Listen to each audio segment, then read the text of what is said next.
BBC বাংলার অধিবেশন প্রবাহতে আপনাদের স্বাগত। আজ আপনাদের সাথে লন্ডন স্টুডিও থেকে আছি মানসী বড়ুয়া।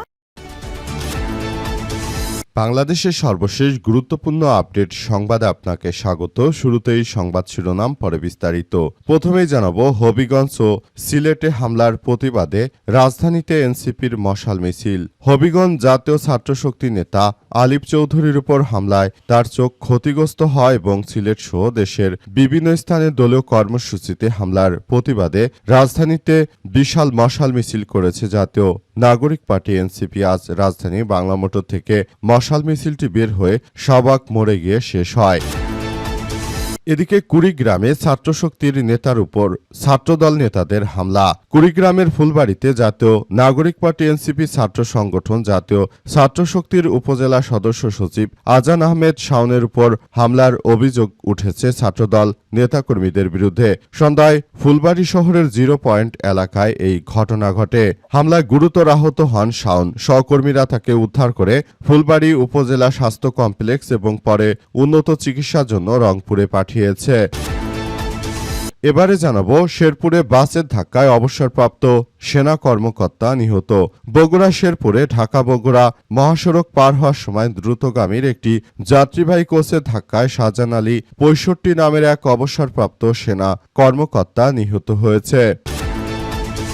এরপর জানাবো, সিলেট এনসিপির জুলাই পদযাত্রায় হামলায় নেতৃত্ব দেয় বর্তমান বিএনপি নেতা। এর আগে তিনি আওয়ামী লীগের নেতা হিসেবে এলাকায় পরিচিত ছিল শেখ বদরুল। সিলেটের গোলাপগঞ্জে কেন্দ্রীয় জাতীয় নাগরিক পার্টি এনসিপির জুলাই পদযাত্রা কর্মসূচিতে অংশ নিতে যাওয়া কেন্দ্রীয় নেতাদের গাড়ি ভরে হামলা ও ভাঙচুরের ঘটনায় শেখ বদরুল হকের বিরুদ্ধে হামলায় উস্কানি ও নেতৃত্ব দেওয়ার অভিযোগ উঠেছে। একসময় তিনি আওয়ামী লীগের রাজনীতির সঙ্গে যুক্ত থাকলেও বর্তমান জেলা বিএনপি সাধারণ সম্পাদক ও সিলেট ৬ গোলাপগঞ্জ ও বিয়ানীবাজার আসনের সংসদ সদস্য এমরান আহমেদ চৌধুরীর ঘনিষ্ঠ হিসেবে বলে জানা গেছে। এদিকে বিপুল পরিমাণ বিদেশি সিগারেট জব্দ। বাঘাইছড়িতে 7 রাউন্ড গুলিসহ বিদেশি পিস্তল জব্দ। রাঙামাটির বাঘাইছড়ি উপজেলা সীমান্তবর্তী মাঝিপাড়া এলাকায় বিশেষ অভিযানে একটি বিদেশি পিস্তল, 7 রাউন্ড গুলি এবং বিপুল পরিমাণ বিদেশি সিগারেট জব্দ করেছে বিজিবির সদস্যরা। এবং সর্বশেষ জানাবো, শেখ হাসিনাকে নিয়ে খেলছে ভারত। রাজনৈতিক আন্দোলন মোকাবেলায় করা আর মৃত্যুদণ্ড মোকাবেলার মধ্যে একটি গুরুত্বপূর্ণ পার্থক্য রয়েছে এবং এই পার্থক্যই শেখ হাসিনা দেশে না ফেরার সম্ভাবনার মূল ভিত্তি। 90-এর দশক বা এমনকি 2007-8 সালের সেনা সমর্থিত তত্ত্বাবধায়ক সরকারের আমলেও তিনি সে প্রতিকূলতার মুখোমুখি হয়েছিলেন। তা রাজনৈতিক মামলা, দুর্নীতির অভিযোগ, কারাবাস বা নির্বাসনে ঝুঁকি, এসবের মধ্যে আপোষ, ক্ষমা, বিদেশি মধ্যস্থতা বা রাজনৈতিক পথ পরিবর্তনের মাধ্যমে সমাধান খোঁজা জায়গা, কিন্তু মৃত্যুদণ্ডের কোনো অবকাশ নেই। কিন্তু 2025 সালের নভেম্বরে তাকে মানবতা বিরোধী অপরাধের ঘটনায় মৃত্যুদণ্ড দেওয়া হয়েছে। এই ঘটনায় তিনি দেশে ফেরার মতো অবস্থানে নেই। অবস্থায় যে যত কথাই বলুক না কেন, মেজর জেনারেল অবসরপ্রাপ্ত রোকনউদ্দিন আহমেদ জানিয়েছেন যে শেখ হাসিনা দেশে ফিরবে না। এটি তার একটি রাজনৈতিক কৌশল হিসেবে তিনি দেশে ফেরার কথা জানিয়েছেন। এতক্ষণ শুনছিলেন সংবাদ শিরোনাম, এবারে বিস্তারিত। তবে তার আগে বন্ধুরা, অনুরোধ থাকবে এই সংবাদটিতে একটি লাইক দিন। এই চ্যানেলে আপনি নতুন হয়ে থাকলে আমাদের সংবাদটি দেখতে দেখতে চ্যানেলটি সাবস্ক্রাইব করে রাখুন। কমেন্ট করে বন্ধুরা আপনার মূল্যবান মতামত জানিয়ে দিন আপনি বিশ্বের কোন দেশ থেকে বা বাংলাদেশের কোন স্থান থেকে আমাদের সংবাদটি দেখছেন এবং শুনছেন।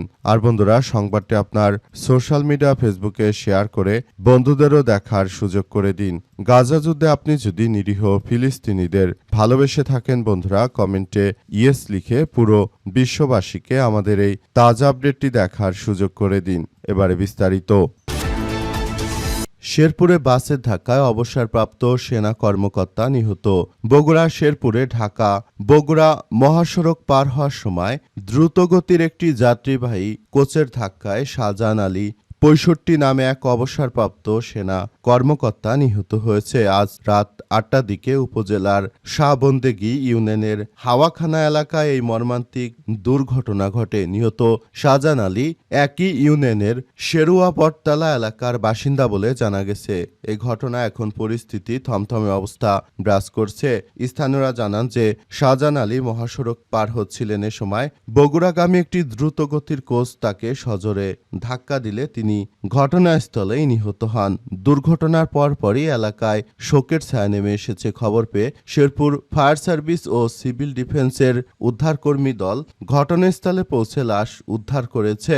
পরে প্রয়োজনীয় আইনগত ব্যবস্থা প্রক্রিয়া শেষে লাশটি শেরপুর হাইওয়ে পুলিশের কাছে হস্তান্তর করা হয়। শেরপুর ফায়ার সার্ভিস ও সিভিল ডিফেন্স স্টেশনের অফিসার বখতিয়ার উদ্দিন জানিয়েছেন যে দুর্ঘটনার সংবাদ পাওয়ার সঙ্গে সঙ্গে উদ্ধারকারী দল ঘটনাস্থলে গিয়ে লাশ উদ্ধার করে এবং পরবর্তী আইনগত ব্যবস্থা গ্রহণের জন্য হাইওয়ে পুলিশের কাছে হস্তান্তর করেছে। শেরপুর হাইওয়ে পুলিশের ইনচার্জ আয়ুব আলী জানান যে রাস্তা পারাপারের সময় দ্রুতগতির একটি বাস শাহজাহান আলীকে ধাক্কা দিলে ঘটনাস্থলে তার মৃত্যু হয়। সুরতহাল প্রতিবেদন প্রস্তুত শেষে লাশ স্বজনদের কাছে হস্তান্তর করা হচ্ছে।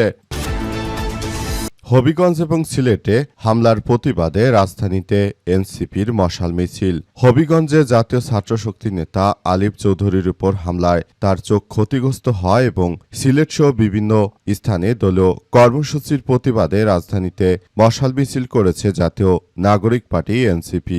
আজ রাজধানী বাংলা মোটর থেকে মশাল মিছিলটি বের হয়ে শাহবাগ মোড়ে গিয়ে শেষ হয়। মিছিলের নেতৃত্ব দেন এনসিপির কেন্দ্রীয় নেতাদের পাশাপাশি ঢাকা মহানগর উত্তর ও দক্ষিণ দলটির বিভিন্ন অঙ্গ সংগঠনের নেতাকর্মীরা। মিছিল থেকে আলিফ চৌধুরীর চোখ ফিরিয়ে দিয়ে স্লোগান দেওয়া হয়। এ সময় ময়লার হামলার জন্য বিএনপি এবং এর অঙ্গ সংগঠনের নেতাকর্মীদেরকে দায়ী করে এনসিপি নেতারা মশাল মিছিলে ঢাকা মহানগর উত্তর ও দক্ষিণে বিপুল সংখ্যক নেতাকর্মীরা অংশগ্রহণ করেছে।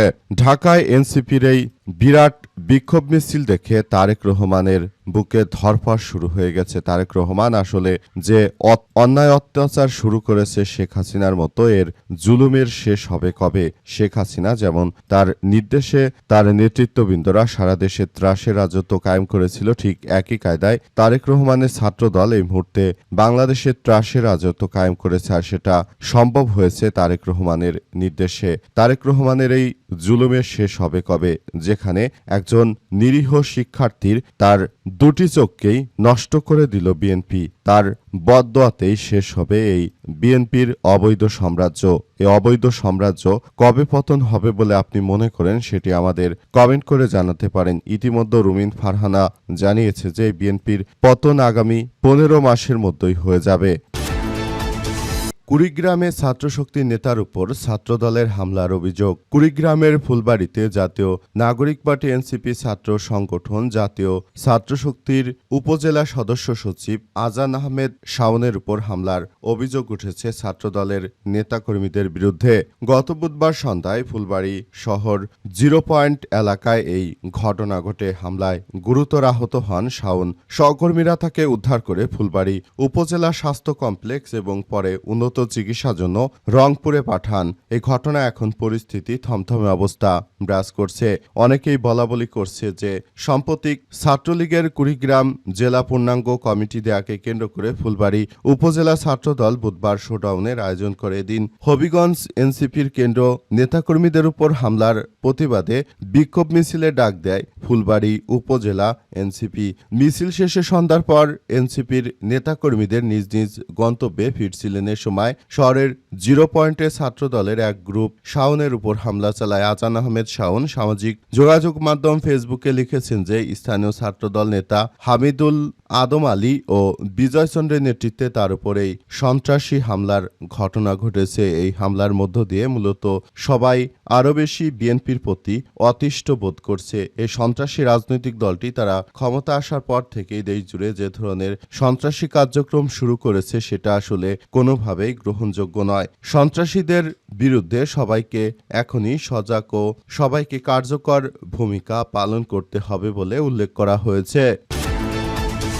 সিলেটে এনসিপির জুলাই পদযাত্রায় হামলার নেতৃত্ব দেয় বিএনপির সন্ত্রাসী সাবেক আওয়ামী লীগ নেতা শেখ বদরুল। সিলেটের গোলাপগঞ্জে জাতীয় নাগরিক পার্টি এনসিপির জুলাই পদযাত্রা কর্মসূচিতে অংশ নিতে যা কেন্দ্রীয় নেতাদের গাড়ি ভরে হামলা ও ভাঙচুরের ঘটনায় শেখ বদরুল হকের বিরুদ্ধে হামলায় উস্কানি এবং নেতৃত্ব দেওয়ার অভিযোগ উঠেছে। তিনি একসময় আওয়ামী লীগের রাজনীতির সঙ্গে যুক্ত ছিলেন এবং বর্তমানে জেলা বিএনপির সাধারণ সম্পাদক ও সিলেট ৬ গোলাপগঞ্জ বিয়ানীবাজার আসনের সংসদ সদস্য এমরান আহমেদ চৌধুরীর ঘনিষ্ঠ ব্যক্তি হিসেবে পরিচিত।